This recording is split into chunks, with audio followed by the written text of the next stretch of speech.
ಶ್ರೀ ಗುರುಗಣಪತಿಭ್ಯಾಂ ನಮಃ. ಶ್ರೀ ಶಾರದಾಂಬಾಯೈ ನಮಃ. ಎಲ್ಲ ನನ್ನ ಆತ್ಮೀಯ ವೀಕ್ಷಕ ಬಂಧುಗಳಿಗೆ ನಮಸ್ಕಾರ. ವೀಕ್ಷಕರೇ, ಶ್ರೀ ವಿಶ್ವಾವಸು ನಾಮ ಸಂವತ್ಸರ ದಕ್ಷಿಣಾಯಣ ಶರದೃತು ಕಾರ್ತಿಕ ಮಾಸ ನವೆಂಬರ್ ತಿಂಗಳ ಮಾಸ ಭವಿಷ್ಯಗಳನ್ನು ತಿಳ್ಕೊಳ್ಳೋಣ. ನವೆಂಬರ್ ತಿಂಗಳಲ್ಲಿ 2ನೇ ತಾರೀಕು ಶುಕ್ರ ತನ್ನ ಸ್ವಕ್ಷೇತ್ರವನ್ನು ಪ್ರವೇಶ ಮಾಡ್ತಾನೆ, ತುಲಾರಾಶಿಗೆ ಬರ್ತಾನೆ. ನವೆಂಬರ್ 26ನೇ ತಾರೀಕು ಶುಕ್ರ ಮತ್ತೊಮ್ಮೆ ತುಲಾರಾಶಿಯಿಂದ ವೃಶ್ಚಿಕ ರಾಶಿಯನ್ನು ಪ್ರವೇಶ ಮಾಡ್ತಾನೆ. ನವೆಂಬರ್ 16ನೇ ತಾರೀಕು ಸೂರ್ಯ ವೃಶ್ಚಿಕ ರಾಶಿಯನ್ನು ಪ್ರವೇಶ ಮಾಡ್ತಾನೆ. ನವೆಂಬರ್ 23ನೇ ತಾರೀಕು ಬುಧ ರಿಟ್ರೋಗೇಷನ್ ಅಂದರೆ ವಕ್ರನಾಗಿ ವೃಶ್ಚಿಕ ರಾಶಿಯಲ್ಲಿದ್ದಂತಹ ಬುಧ ರಿಟ್ರೋಗೇಷನ್ ಅಂದರೆ ರಿವರ್ಸ್ ಬರ್ತಾನೆ, ತುಲಾರಾಶಿಗೆ ಪ್ರವೇಶವನ್ನು ಮಾಡ್ತಾನೆ ನವೆಂಬರ್ 23ನೇ ತಾರೀಕು. ಈ ಎಲ್ಲ ಬದಲಾಗುವಂತಹ ಗ್ರಹಗಳಿಂದ ನವೆಂಬರ್ ತಿಂಗಳಲ್ಲಿ ಮಿಥುನ ರಾಶಿಯವರ ಮಾಸ ಭವಿಷ್ಯಗಳು ಹೇಗಿರುತ್ತೆ ಅಂತ ತಿಳ್ಕೊಳ್ಳೋಣ. ಮಿಥುನ ರಾಶಿಯವರಿಗೆ ಶಾರ್ಟ್ ಟೈಮಲ್ಲಿ ಒಂದು ಗುರುಬಲ ಅನ್ನುವಂಥದ್ದು ಪ್ರಾರಂಭ ಆಗಿರುತ್ತೆ.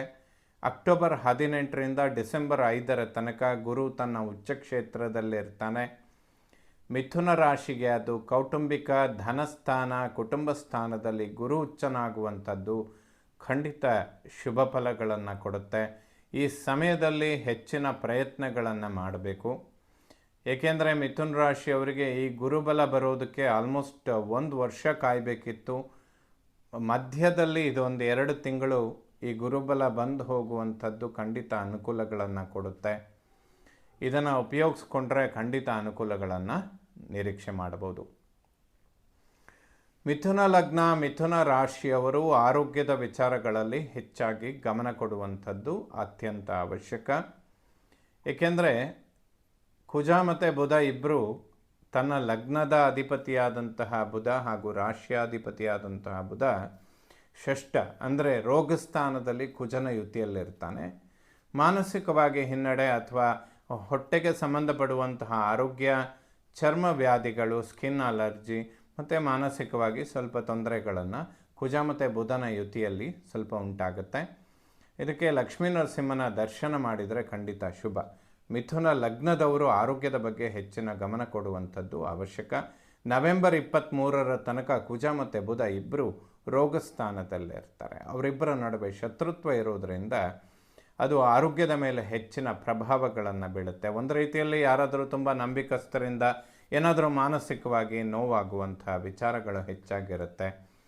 ಇದನ್ನು ಅವಾಯ್ಡ್ ಮಾಡಿಕೊಳ್ಳುವಂಥದ್ದಕ್ಕೆ ಲಕ್ಷ್ಮೀ ನರಸಿಂಹನ ಆರಾಧನೆ ಮಾಡಿದರೆ ಖಂಡಿತ ಶುಭ. ಕುಟುಂಬ ಸ್ಥಾನದಲ್ಲಿ ಗುರು ಉಚ್ಚನಾಗಿರ್ತಾನೆ. ಸಮ್ಟೈಮ್ಸ್ ವಾಕ್ಯಗಳು ಸ್ವಲ್ಪ ನೇರವಾಗಿರುತ್ತೆ, ನಿಖರವಾಗಿರುತ್ತೆ, ಅದು ನಿಷ್ಠುರಗಳನ್ನು ಸೃಷ್ಟಿ ಮಾಡುತ್ತೆ. ಬಟ್ ವಿಚಾರ ತುಂಬ ಕರೆಕ್ಟ್ ಇರುತ್ತೆ. ಎಲ್ಲೆಲ್ಲಿ ಗುರು ಕೂತ್ಕೊಳ್ತಾನೆ ವಾಕ್ಯಗಳು ಗುರುತರವಾಗಿರುತ್ತೆ.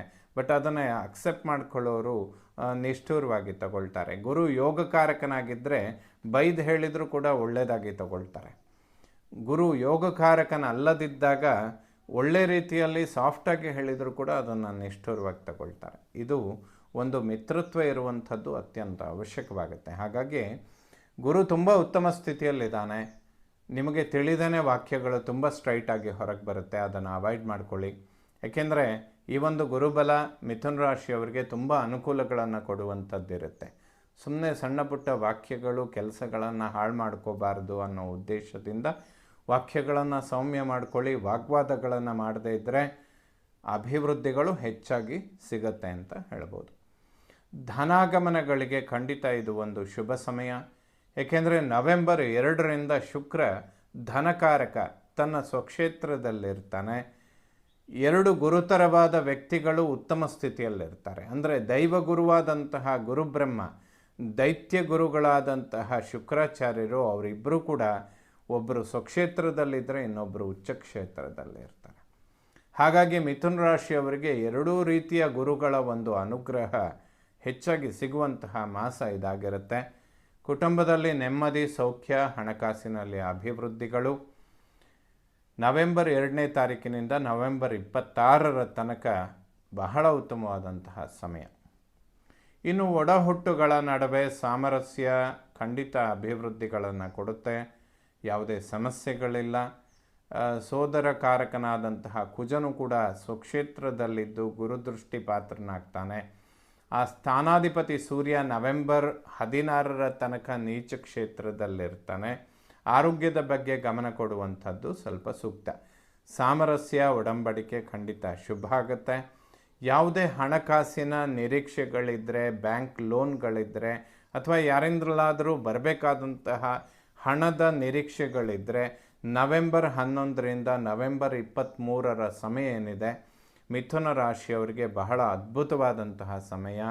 ಯಾವುದಾದ್ರೂ ಸರ್ಕಾರಿ ವ್ಯವಹಾರ ಅಥವಾ ಗೌರ್ಮೆಂಟ್ ರಿಲೇಟೆಡ್ ವ್ಯವಹಾರಗಳಿದ್ದರೆ, ಯಾವುದಾದ್ರೂ ದೊಡ್ಡ ಆಪರ್ಚುನಿಟಿಗಳನ್ನು ಸಾಕಾರ ಮಾಡಿಕೊಳ್ಳೋದಕ್ಕೆ ಸೂರ್ಯ, ಸೌರಮಂಡಲದ ಅಧಿಪತಿಯಾದಂತಹ ಸೂರ್ಯ 3ರ ಅಧಿಪತಿಯಾಗಿ 6ನೇ ಮನೆಯಲ್ಲಿರ್ತಾನೆ. Negative house lord in another negative, ವಿಪರೀತ ರಾಜಯೋಗ ಅಂತ ಹೇಳ್ತೇವೆ. ಆ ಸೂರ್ಯನ ಮೇಲೆ ಗುರುದೃಷ್ಟಿ ಕೂಡ ಬೀಳ್ತಾ ಇರುತ್ತೆ. ಸೊ ಇದು ಒಂದು ಉತ್ತಮವಾದಂತಹ ಸಮಯ. ಬಹಳ ನಿರೀಕ್ಷೆ ಇರುವಂತಹ ಕೆಲಸ ಕಾರ್ಯಗಳು ನವೆಂಬರ್ 16ರಿಂದ ನವೆಂಬರ್ 26ರ ತನಕ ಮಿಥುನ ರಾಶಿಯವರಿಗೆ ತುಂಬ ಫೋಕಸ್ ಆಗಿರುವಂಥದ್ದು, ಅಭಿವೃದ್ಧಿಗಳನ್ನು ಕೊಡುವಂತಹ ಸಮಯ. ವಿದ್ಯೆ, ಮಾತೃ, ವಾಹನ, ಸುಖ, ಪ್ರಾಪರ್ಟಿ ಅನ್ನುವಂತಹ ಸ್ಥಾನಾಧಿಪತಿ ಬುಧ ಷಷ್ಠದಲ್ಲಿದ್ದು ಕುಜನ ಯುತಿಯಲ್ಲಿರ್ತಾನೆ. ಮಿಥುನ ರಾಶಿಯವರು ವಾಹನ ಚಾಲನೆ ಮಾಡುವಂತಹ ವಿಚಾರಗಳಲ್ಲಿ ಬಹಳಷ್ಟು ಮುನ್ನೆಚ್ಚರಿಕೆಗಳನ್ನು ತೆಗೆದುಕೊಳ್ಬೇಕು.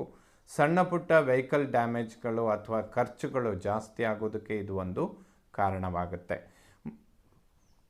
ಮಾತೃವಿನ ಆರೋಗ್ಯದಲ್ಲಿ ಸಣ್ಣ ಪುಟ್ಟ ವ್ಯತ್ಯಾಸಗಳು ಉಂಟಾಗೋದಕ್ಕೆ ಈ ಒಂದು ಕಾಂಬಿನೇಷನ್ ಸ್ವಲ್ಪ ಕಾರಣ ಆಗುತ್ತೆ. ಪದೇ ಪದೇ ಹೇಳ್ತಾ ಇದ್ದಾನೆ, ಹೊಟ್ಟೆಗೆ ಸಂಬಂಧಪಡುವಂತಹ ಆರೋಗ್ಯ ಅಥವಾ ಸ್ಕಿನ್ ಅಲರ್ಜಿಗಳಾಗೋದಕ್ಕೆ ಇದು ಒಂದು ಕಾರಣವಾಗುತ್ತೆ ಅಂತ ಹೇಳುತ್ತೆ.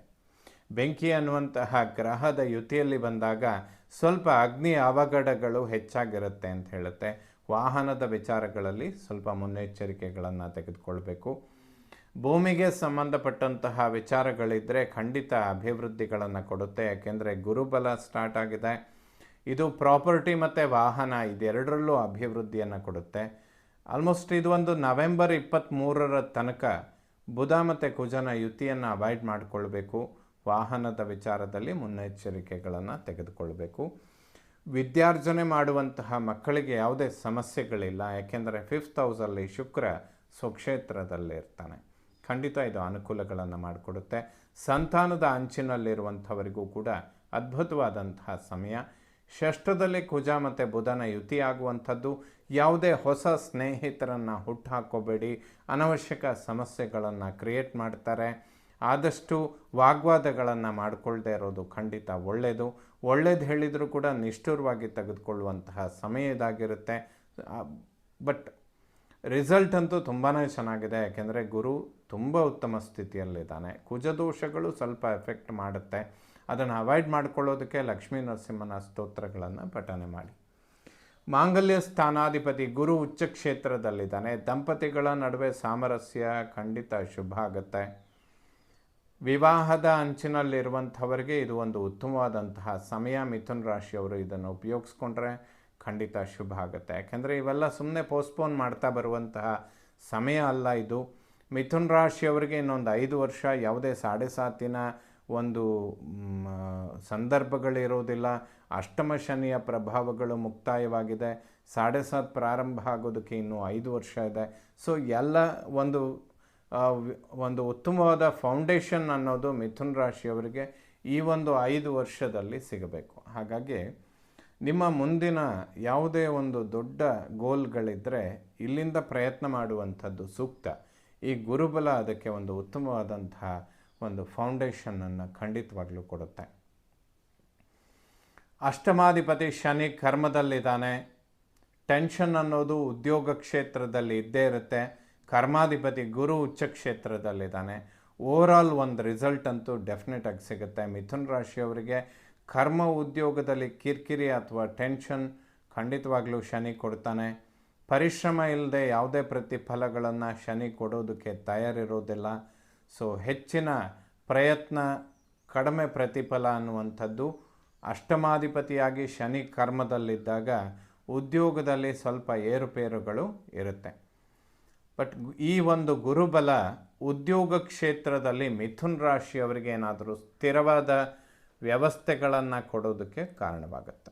ಟೆನ್ಷನ್ಗಳ ನಡುವೆನೂ ಕೂಡ ಏನಾದರೂ ಒಂದು ಶಾಶ್ವತವಾದ ಪರಿವರ್ತನೆ ಅಥವಾ ರಿಸಲ್ಟ್ ಉದ್ಯೋಗ ಕ್ಷೇತ್ರದಲ್ಲಿ ನೋಡೋದಕ್ಕೆ ಶನಿ ಬಹಳ ಕಾರಣನಾಗ್ತಾನೆ ಅಂತ ಹೇಳ್ಬೋದು. ಭಾಗ್ಯದಲ್ಲಿ ರಾಹುವಿನ ಸಂಚಾರ ಭಾಗ್ಯೋದಯಗಳನ್ನು ಕೊಡುತ್ತೆ. ಕುಜ ರಾಹುವನ್ನು ವೀಕ್ಷಣೆ ಮಾಡ್ತಾನೆ. ಈ 1 ತಿಂಗಳ ಕಾಲ ಸ್ವಲ್ಪ ಉದ್ವೇಗ ಅಥವಾ ಬೆಂಕಿ ಅನ್ನುವಂತಹ ಅಗ್ನಿತತ್ವ ಇರುವಂತಹ ಕುಜ ಸರ್ಪವನ್ನು ನೋಡಿದಾಗ ಕೋಪ, ಸಿಟ್ಟು ಇದೆಲ್ಲ ಜಾಸ್ತಿ ಬರೋದಕ್ಕೆ ಅವಕಾಶಗಳಿರುತ್ತೆ. ಅದನ್ನು ಅವಾಯ್ಡ್ ಮಾಡ್ಕೊಳ್ಳೋದು ಒಂದು ದೊಡ್ಡ ಶಕ್ತಿ. ಉದ್ಯೋಗ ಕ್ಷೇತ್ರದಲ್ಲಿ ಮಿಥುನ ರಾಶಿಯವರು ಈ ಒಂದು ಗುರುಬಲದಲ್ಲಿ ಅಭಿವೃದ್ಧಿಗಳನ್ನು ಖಂಡಿತ ನಿರೀಕ್ಷೆ ಮಾಡ್ಬೋದು. ಅದಕ್ಕೆ ಸ್ವಲ್ಪ ವಾಗ್ವಾದಗಳನ್ನು ಕಡಿಮೆ ಮಾಡಿದರೆ ಬಹಳ ಬೇಗ ರಿಸಲ್ಟನ್ನು ಕಾಣೋದಕ್ಕೆ ಸಾಧ್ಯ ಆಗುತ್ತೆ. ಲಾಭಸ್ಥಾನಾಧಿಪತಿ ಕುಜ ಸ್ವಕ್ಷೇತ್ರದಲ್ಲಿದ್ದಾನೆ, ವ್ಯಯಸ್ಥಾನವನ್ನು ನೋಡ್ತಾನೆ. ಸ್ವಲ್ಪ ಪ್ರಾಪರ್ಟಿ ಅನ್ನುವಂಥದ್ದು ಧನವ್ಯಯ ಅನಿರೀಕ್ಷಿತವಾಗಿ ಅಥವಾ ಭೂಮಿಗಳನ್ನು ಕಳ್ಕೊಳ್ಳುವಂತಹ ವಿಚಾರಗಳು ಹೆಚ್ಚಾಗಿ ಬರೋದಕ್ಕೆ ಕುಜ ಮತ್ತು ಬುಧನ ಯುತಿ ಕಾರಣವಾಗಿರುತ್ತೆ. ಬಟ್ ಗುರು ಅದನ್ನು ಪರಿಹರಿಸುವ ಪ್ರಯತ್ನ ಮಾಡ್ತಾನೆ. ಹಾಗಾಗಿ ಗುರುಗಳ ದರ್ಶನ ಮಾಡಿ ಮಿಥುನ ರಾಶಿಯವರಿಗೆ ಖಂಡಿತ ಶುಭ ಆಗುತ್ತೆ. ಪ್ರಾಪರ್ಟಿ ಅನ್ನುವಂತಹ ಯಾವುದೇ ವಿಚಾರಗಳ ಬಗ್ಗೆ ವಿಮರ್ಶೆ ಮಾಡುವಂಥದ್ದಿದ್ದರೆ ನವೆಂಬರ್ 11ರ ನಂತರದಲ್ಲಿ ನವೆಂಬರ್ 23ರ ತನಕ ಮಿಥುನ ರಾಶಿಯವರಿಗೆ ಒಂದು ಕ್ಲಿಯರ್ ವಿಷನ್ ಅನ್ನುವಂಥದ್ದು ಸಿಗತ್ತೆ ಹಲವಾರು ವಿಚಾರಗಳಿಗೆ. ವ್ಯಯಾಧಿಪತಿ ಶುಕ್ರ ಸ್ವಕ್ಷೇತ್ರದಲ್ಲಿದ್ದಾನೆ, ಪಂಚಮದಲ್ಲಿದ್ದಾನೆ, ಧನಕಾರಕ 5th ಹೌಸಲ್ಲಿ ಸ್ವಕ್ಷೇತ್ರ ಶುಕ್ರ. ಖಂಡಿತ ಲಕ್ಷ್ಮಿಯ ಒಂದು ಅನುಗ್ರಹ ಮಿಥುನ ರಾಶಿಯವರಿಗೆ ಉಂಟಾಗುತ್ತೆ ಅಂತಲೇ ಹೇಳ್ಬೋದು. ನವೆಂಬರ್ 11ರ ನಂತರದ ಸಮಯಗಳು ಬಹಳಷ್ಟು ಅಭಿವೃದ್ಧಿಗಳನ್ನು ಮಿಥುನ ರಾಶಿಯವರಿಗೆ ಕೊಡುತ್ತೆ. ಎಲ್ಲ ನವಗ್ರಹಗಳು ಕೂಡ ಶುಭ ಫಲಗಳನ್ನೇ ಕೊಡಲಿ. ಶ್ರೀ ಶಾರದಾ ಪರಮೇಶ್ವರಿಯ ಸಂಪೂರ್ಣ ಅನುಗ್ರಹ ಎಲ್ಲ ನನ್ನ ವೀಕ್ಷಕ ಬಂಧುಗಳ ಮೇಲಿರಲಿ. ಶುಭವಾಗಲಿ ವೀಕ್ಷಕರ.